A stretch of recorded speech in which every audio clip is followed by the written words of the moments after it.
Just on a general background, irrigation scheduling allows to answer three main questions, and the first one is when to irrigate our plants. And the old school books that we all studied says before the vines face water stress, and that was the past.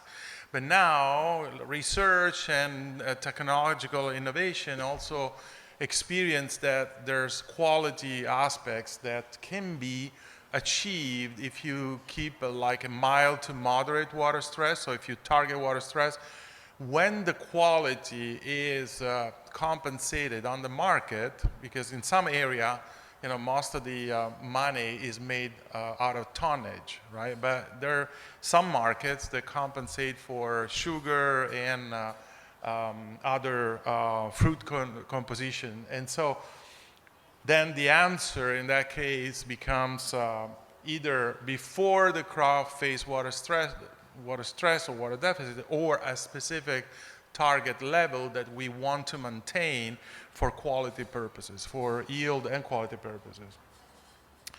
The second question is how much water to apply. And again, the old-fashioned answer is the amount of water used by the vines for evapotranspiration since the last rainfall or since the last irrigation. But now research has shown again that, by lowering the amount of water applied below the potential ET, there are important quality and composition, fruit composition aspect that can be maintained and achieved. So again, we can target a certain stress level to achieve those qualities.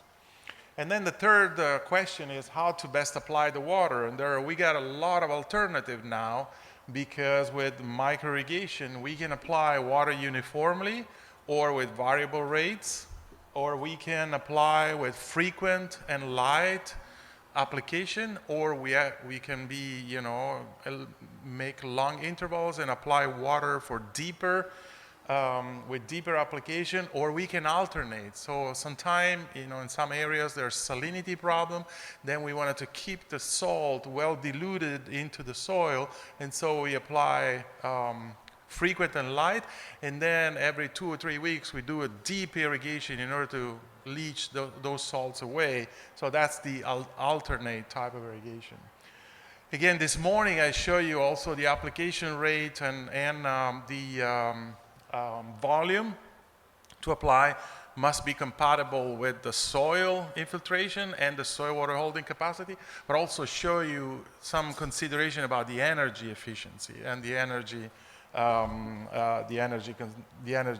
side of the story, which is equally important. Mike Kahn this morning touched a little bit upon this. There are 3 methods, basically, 3 pillars for irrigation scheduling, but there are also a combination among the 3. The first one is weather-based. The second one is soil-based, soil moisture-based. And the third one is plant-based, all right? The first one, again, we got weather station, and those are based on estimate of crop ET. And it's pretty common in California. Somehow it's common also here in Chile, but requires good quality data and also calculation that we discussed are a little bit complicated sometimes. Soil-based, the basis is to measure or monitor the soil water status, and then to basically irrigate a certain threshold when the soil moisture gets depleted up to a certain threshold. And this is equipment intensive, so we got a lot of sensor and technology that are in the field. They work when they work, and they're not often, sometimes they're not reliable. So we need to fix and troubleshoot this equipment, but it's also good for checking. Once you develop your schedule, then you apply the water, it's good to check, the soil moisture as a feedback, right?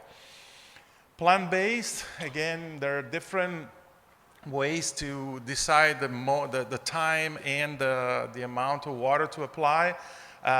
is based on detecting the plant water status or monitoring it and over time and irrigating a certain threshold. Again, here, it's labor intensive, especially if we use stem water potential or similar periodic measurement. It's well developed and well calibrated for some crops, but not all the crops. Wine grapes is one of the crops for which is well calibrated and well tested in the field.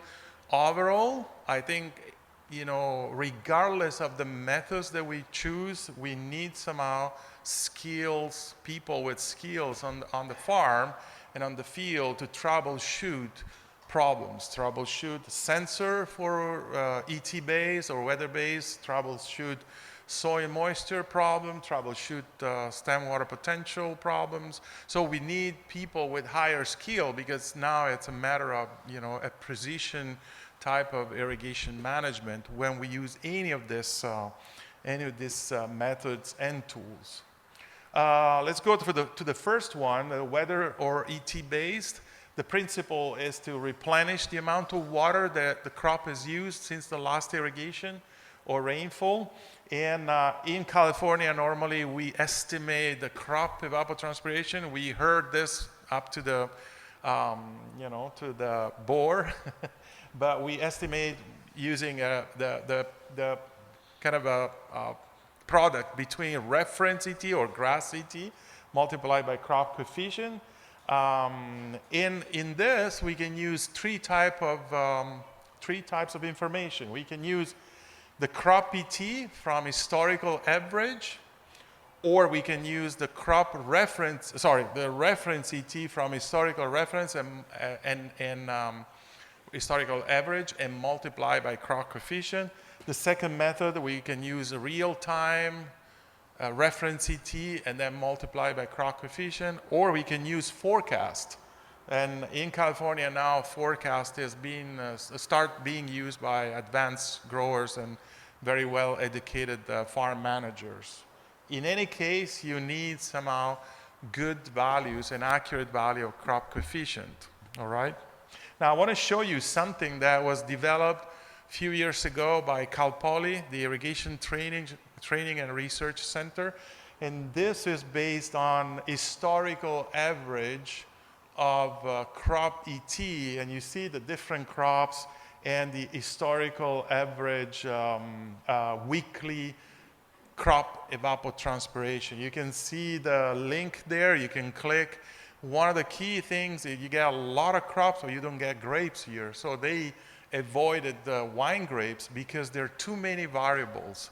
There are, rootstock, variety, trellis system. So it's too complicated to calculate the historical averages. But I wanted to show that this is possible for crops where, the variability is restricted in terms of water use. Real-time crop coefficient multiplied by reference ET. In California, we have a network of about 152 reference ET station. This is called CIMIS, California Irrigation Management Information Systems. And also we have another product that Michael showed this morning, which is a spatial ET. So if your farm is not close to one of the CIMIS station, then you get a map, a daily map, where you can click everywhere and get the yesterday value of reference ET, and it's kind of a spatially distributed. So it's a good product for remote location or location that are not close to reference ET station. This is an example of one of the results from one of our project in Napa on a high wire cordon. We measure the actual ET, and it was well water, so we can consider this as a potential crop coefficient. And so if you get the reference ET in Napa and the crop coefficient, like we converted in biweekly values of crop coefficient, then we can use this for scheduling irrigation. Of course, if we move to another location like Fresno, Madera, where grapes is grown with totally different way and totally different canopy and production with respect to Napa, we cannot use this crop coefficient. because they cannot be generally used in any different place. It has to be somehow local. So this start becoming complicated for real management purposes. This is another product that is available in California. It's called Forecast ET. It's a national weather service. It's called FRET. I indicated here. So you can have the projected, the forecast ET, daily ET, up to 7 days ahead.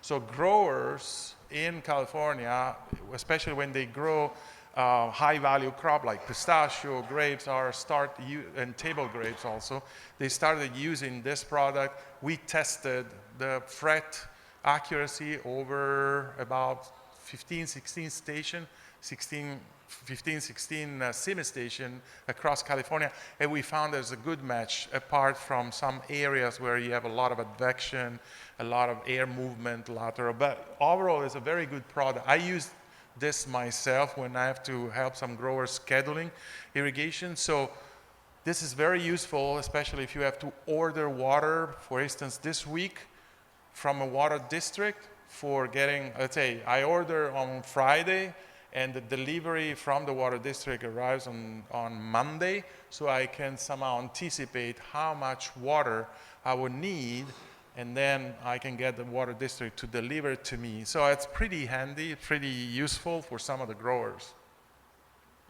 The drawbacks, so the disadvantages of ET-based scheduling is that ETC estimated with generalized crop coefficient, like I wanted to schedule irrigation for a vineyard in Fresno, and I use crop coefficient from Napa. So I might run the risk of over-irrigating or under-irrigating in period of, the grapes, when grapes is sensitive, very sensitive to stress or to excess water. If the soil is well draining, probably not a problem for excess water, but I waste a lot of nutrient, I waste a lot of energy, I waste a lot of water.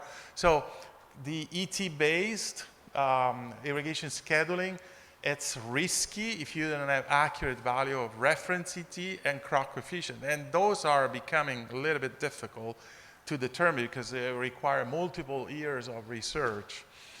If you find this information from FAO 56, FAO gives very general guidelines for situation that might be very different from your vineyards, and so you can really not use those values unless you get some sort of field calibration. So that complicates the I would say the calculation and the reliability of numbers, all right? Most of the research was done in the 80s on crop coefficient, and so in the 80s and 90s, you had different planting density, different irrigation and management, irrigation and nutrient management practices. There were different varieties. All in all, you had less yield 20 to 30 years ago and very different vineyards. So, you cannot use those values from the past for managing your vineyard right now. And so it's pretty risky. Oops. Then, there's also this aspect. So micro-irrigation really changed the game because you apply water and you can manage the status of the plant the way you want it to be according to either your tonnage or quality, depending on what the market pays. If it pays for quality, you can manage those aspects with irrigation. So I would say looking only at ET in very high value crops might be pretty limiting, and we need to look at the soil, or we need to look at the plant in order to do a good job. But this somehow is in the background, and it helps you deciding how much water to apply. The alternative is using something that measure your ET in the field, so commercial device. This is what we normally use. Ecovariance is about $20,000 only in equipment, and then you need people to analyze the data. So forget about this because it's for research purpose. But we have in California commercial device that measure the the actual ET in your site-specific condition. So for the site-specific condition of your vineyard. So they give you directly the amount of water, the millimeter of water per day that your vineyards use. So what you do, you just refill that amount of water with periodic irrigation. There's also another type of sensor. This is called arable mark. I don't know about the reliability of those. I tested this against the eddy covariance, and it's within the 3, 4, 5% of accuracy with respect to a more sophisticated measurement system. You got this type of sensor here. They're called atmometer. They're mainly used in Colorado for corn. Somehow it gives you an idea of the ballpark, but it's not super accurate, but it's better than doing calculation with inaccurate numbers and inaccurate crop coefficient. Again, a few pictures of a measurement that we did in the vineyard in the last few years, and also when we do research for defining a crop coefficient. For instance, here it was a vineyard with a certain slope and exposition, let's say south aspect. We also did stem water potential in order to make sure we were measuring well water condition and high yielding condition. Because when we do research, we wanted to somehow define a baseline, an upper envelope curve, and then that will give you somehow the higher value of water use. Moving to soil moisture. Soil moisture is the second method, and what we do, we either measure or observe soil moisture frequently or monitor in continuous, like you can have hourly measurement or 6 hours measurement and see how it changes over time. Then we start irrigation at a certain target level of soil moisture. So those target levels normally are threshold to avoid stress, especially young orchard or young vineyard. You don't want them to be stressed because you want a fast canopy development, right? And then we stop irrigation when the soil moisture reaches a certain level, all right? So this is an example. I use watermarks, and those are tension measurement system, and I put one at 12 inches deep, 24 and 48 inches deep. As you can see here, the 48 stays pretty constant. There's a little bit of the decline, but most of the water use happens between 12 inches and 24. So this is somehow the areas that I have to target refilling the soil profile.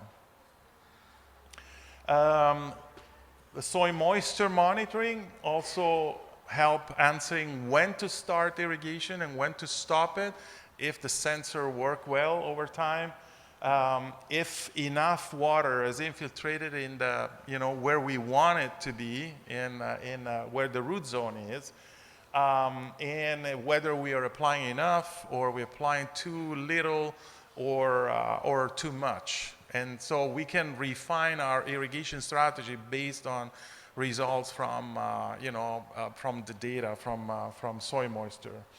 The other thing is we don't want for some crop to be stressed when we have to stop irrigation. Imagine we have to spray, and so for excess humidity, fungicide, but we don't want to stop irrigation. So what we do, we irrigate a little bit deeper the previous day, so we create a reserve, a deep reserve, a buffer, and then for when we do this or when we harvest, we don't want to stress the plant during harvest time, especially if the harvest. So we can create a buffer like a deep storage by checking the soil moisture data and regulating irrigation accordingly, all right?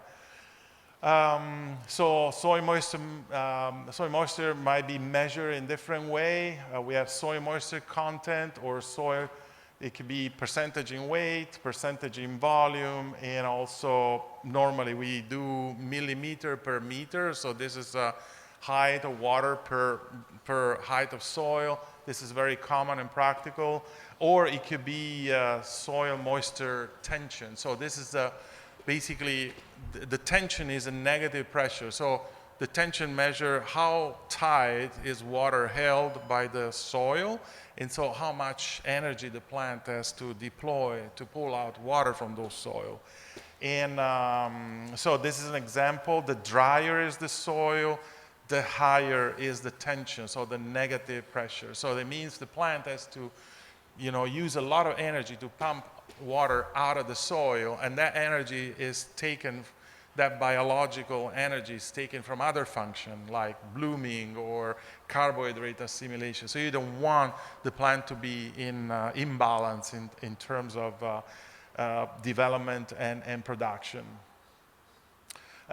These are the different, some of the different soil moisture sensors that are available, and this table tells you how big is the area that you measure, the sensitivity to air gap, and a bunch of other, if the maintenance is high or low.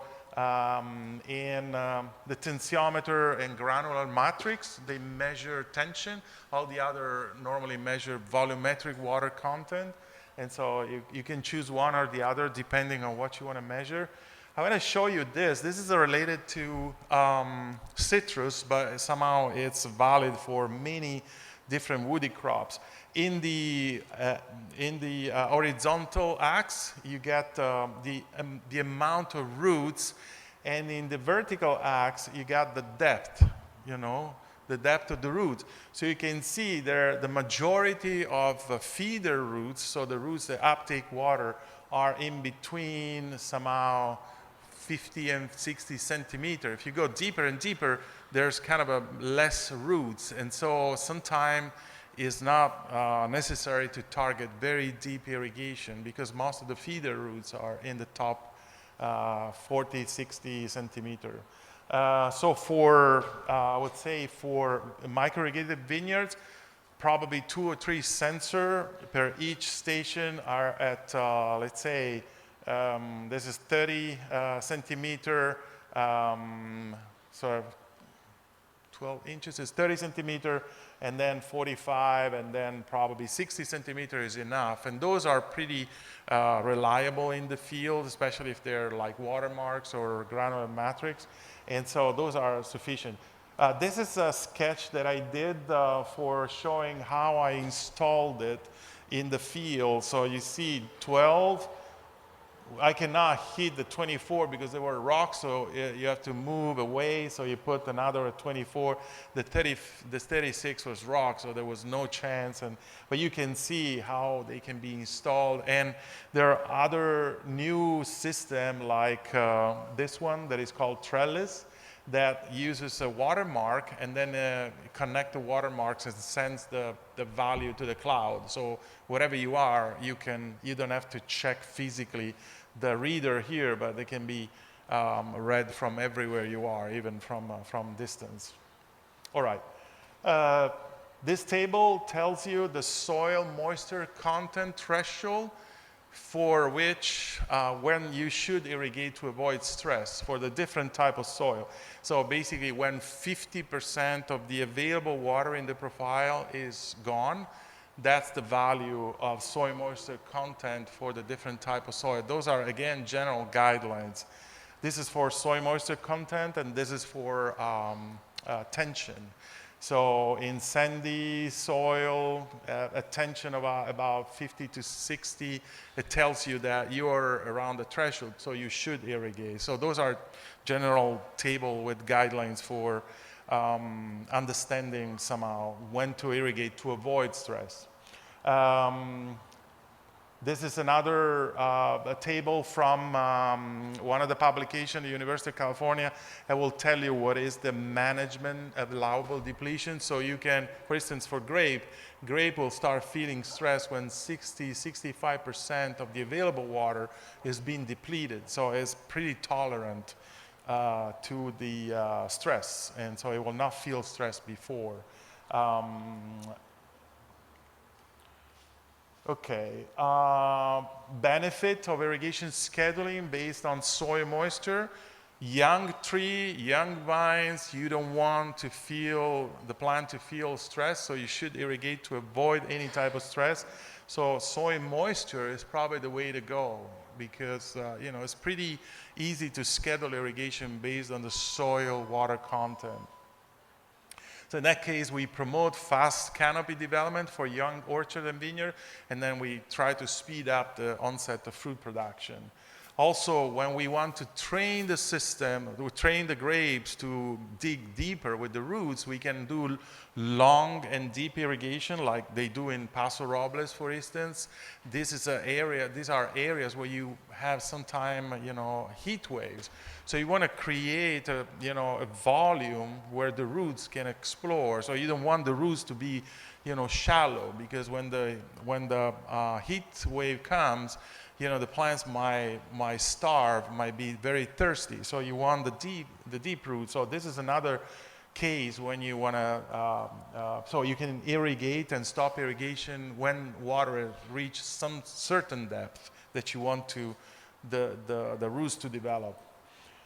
We can also avoid excess irrigation. This is not a case of irrigation. This is groundwater recharge project in California, but you can use soil moisture to avoid creating excess water that are somehow creating condition for pest and trunk disease and trunk fungal disease. And these are just a picture. The last picture is, I think, trunk disease in an orchard around Lodi. With soil moisture, sometimes you have kind of a marginal soils or difficult soil. They are layered, right? And so naturally, they're not homogeneous. So you see the top level is somehow one type of soil, and the other soil, subsoil, is kind of a fracture. So you have preferential flow. In this situation, it's probably not good to have soil moisture, because it really depends where you place the sensor. The sensor doesn't have a big area to measure.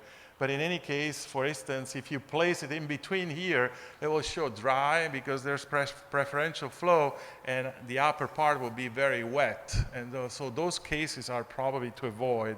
In these cases, you want to avoid soil moisture as a irrigation scheduling.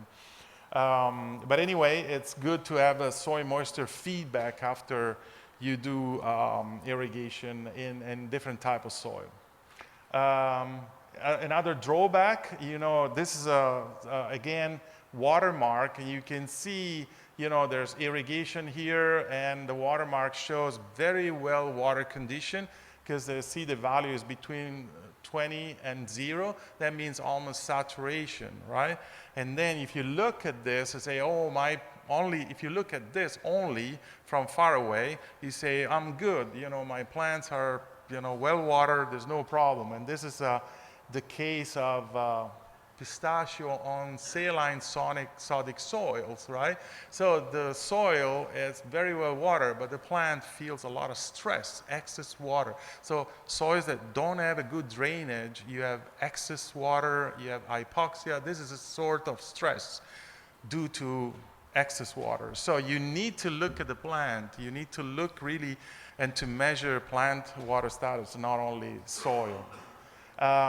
The methods to monitor plant water status and stress, Michael talked a little bit about this, the stem water potential or the leaf water potential, but there's also other methods. Some of them are more into the research phase still, and some of them are more operational. But overall, I think everybody of you knows the pressure bombing or the pressure chamber, how to use it, either with leaf water potential or stem water potential. This is one method is considered somehow the gold standard for understanding how the plant is feeling around the canopy and based on the soil moisture. There are other type of sensor. Those are dendrometers. They measure the shrinking and swelling of the trunk, and based on the shrinking and swelling, so the oscillation of the diameter, you get a sense of the water stress. And they're used also in grapes, not only in trees. There are other type of sensor like the Zinn probe, and those are kind of a leaf tensiometer. Recently, I heard that this has been proved not to work or showing results that are pretty unreliable. And they were taken out of the market, so don't use it. I just want to give you some example. infrared thermometer pointing on the canopy will give you an idea if the canopy is heating up. It means the plant is stressed because all the energy they receive cannot dissipate that energy through transpiration. So if the canopy starts being hotter than the air, it means the plant doesn't put itself in balance with the atmosphere, and so is not uptaking water, is not transpiring water. This is another method. Flora Pulse, it's a new sensor, is being tested on several crops, including grapes. In California, they're doing some calibration work against other bark tensiometers. So this is kind of a microfluidic tensiometer, and measure the tension in the trunk tissues. The problem is you have to drill a little bit of a hole and insert, and then the plants, some of the plants like walnuts, it just after a few months you just create a ceiling. The sensor is not connected anymore to the tissues. In some other crops like almonds is still working after a year, after 2 years. Some of this, Octavio, I think you have some of those under testing. I would say still wait because it needs to be tested and calibrated.